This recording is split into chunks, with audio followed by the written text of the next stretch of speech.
এইখানে ব্রিজের কাছে একদম যে পায়ে হাঁটা ফুটওয়ে ছিল, সেই ফুটওয়ের গোড়াতে এখানে এটা এমনি আগে থেকে ঢিলা হয়েছিল, মানে সেইভাবে কোনো কংক্রিট নিচে করে ঢালাই করা হয়নি।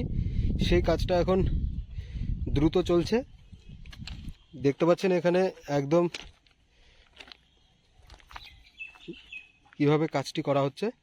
আস্তে আস্তে এখানে বেশ অল্প কিছু দিনের মধ্যে এখানে ঢালাইটা কমপ্লিট করা হবে। নিচে আপনাদের দেখিয়েছিলাম, তো দেখা যাক কতদিনে রেডি হয়।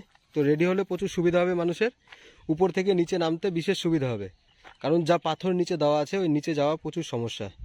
তো শোনা গেছে এটা ট্যুরিস্টদের জন্য নাকি এরকম ব্যবস্থা করা হয়েছে।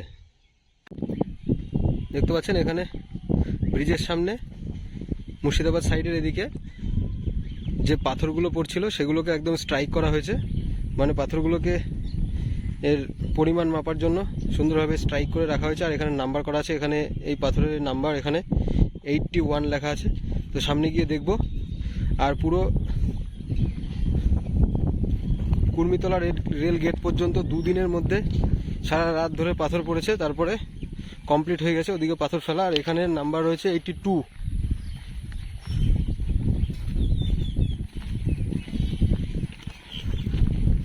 অনেক দূর পর্যন্ত পাথরের স্ট্রাইক করা হয়ে গেছে, দেখবো সামনে গিয়ে। এখানে 83,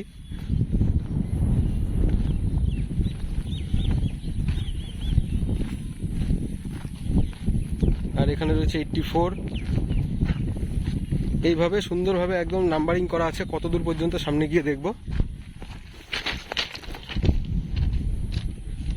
বন্ধুগণ, আপনারা সকলে বলছিলেন মুর্শিদাবাদ সাইডে কাজের কি খবর। এদিকে দেখতে পাচ্ছেন মুর্শিদাবাদ সাইডে পুরো যে কুর্মিতলা রেলগেট একদম 2.5 কিলোমিটারের মতো রাস্তা ব্রিজ পর্যন্ত পুরোপুরি পাথর এই পর্যন্ত পড়া কমপ্লিট হয়ে গেছে। দেখতে পাচ্ছেন এই সাইডে লালগোলার লাইন চলে যাচ্ছে সোজা একদম এই রেলগেট পর্যন্ত। কাজ চলবে এবার দ্রুত গতিতে, পাথর ফেলার কাজ সম্পূর্ণ। তো বন্ধুগণ, দেখতে পাচ্ছেন এইখানে চলে এসেছি আমি। এখানে রাখা রয়েছে ডিভাইস। এই যে অফিসাররা এখানে এসছেন, ওনারা এখানে মাপজোপ করবেন, এই কারণে রাখা রয়েছে এখানে একটা ওজন মাপার একটা মেশিন। আর এখানে যে এই যে বক্সটা দেখতে পাচ্ছেন, এই বক্সটা হলো, এই বক্সের মধ্যে একদম এক বক্স পাথর লোড করবে।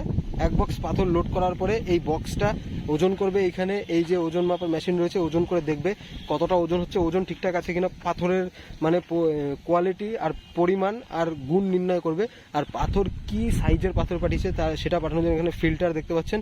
এখানে উপরেটা রয়েছে বড় ফাঁকা, মানে যে সমস্ত এখানে ঢালবে পাথর, পুরো যে বড় ফাঁকাতে কতগুলো পাথর থাকছে, তারপরে নিচেটা আরেকটু মানে এটার থেকে ছোট, তারপরে নিচের লেয়ারটা রয়েছে ওটা আরও ছোট, মানে তারপরে তুলে দিয়ে দেখবে কতটা পরিমাণ পাথর কোথায় কিভাবে আটকে আছে। মানে এর থেকে বোঝা যাবে এখানে যে সমস্ত পাথরগুলো পাঠিয়েছে তার মধ্যে বড় কতগুলো রয়েছে, মিডিয়াম সাইজ আর একদম ছোট সাইজ। যদি গুড়ি গুড়ি ছোট সাইজ পাঠায় তাহলে সেটা এখানে ধরা পড়ে যাবে। এই কারণে নিয়ে আসা হয়েছে এসব ডিভাইস। দেখতে পাচ্ছেন সুন্দরভাবে পাথরের স্ট্রাইক করে রাখা হয়েছে, দেখে খুবই ভালো লাগে। এদের কাজ খুব পরিষ্কার পরিচ্ছন্ন, এরকম নয় যে এনে ফেলা হয়ে গেছে আর এখনই শুরু করে দাও। এগুলোকে এরপরে মার্কিং করা হবে, চুন মার্কিং উপরে, তারপরে জেসিপি মেশিন দিয়ে পাথরগুলোকে ছড়িয়ে দেওয়া হবে যতদূর ছড়ানোর প্রয়োজন। তার উপরে পড়বে এই যে পড়ে থাকা রেল স্লিপারগুলো। তো সমস্ত ভিডিও থাকবে চ্যানেলে, দেখাবো সবার আগে সমস্ত আপডেট। এখানে নাম্বারিং রয়েছে 87।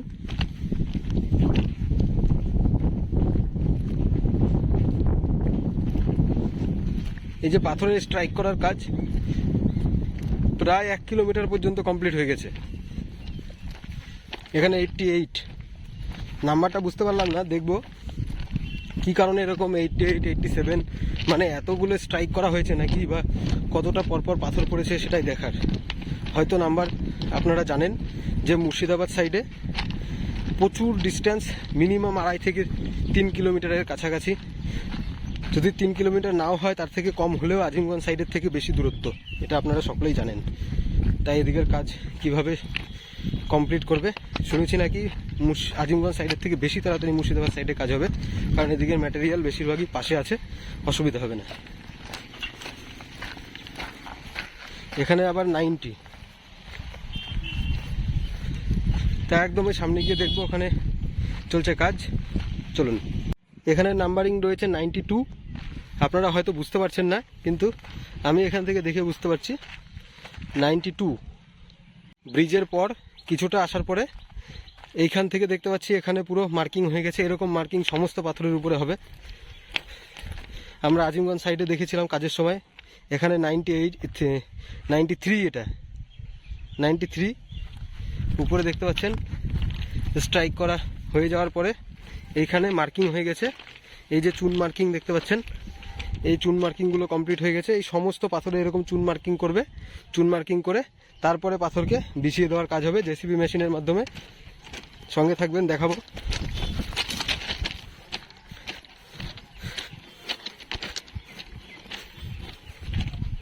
এইখানের নাম্বারিং রয়েছে 100।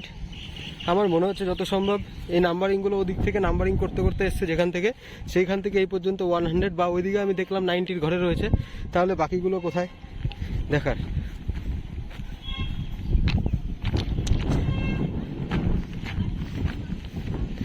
এদিকে আবার 101।